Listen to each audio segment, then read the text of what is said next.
بطريقة ما ستدرك أن الطريق الذي اختاره الله لك كان أفضل 1000 مرة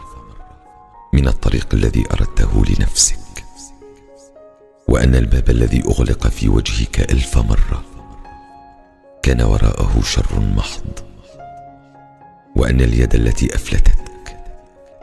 لم تكن تناسبك من البداية، وأن البلاء الذي أنهكك لم يكن سوى رحمة مهداة، وأن انهيار الأسباب من حولك لم تكن بالقسوة التي ظننت، وإنما هي سنة الله في خلقه، وأن الأمر الذي جافاك النوم من أجله لم يكن يستحق كل هذا، وأنك قلقت أكثر مما ينبغي. بطريقة ما ستدرك أنك لست مالك أمرك، وأن أمرك إن ضاق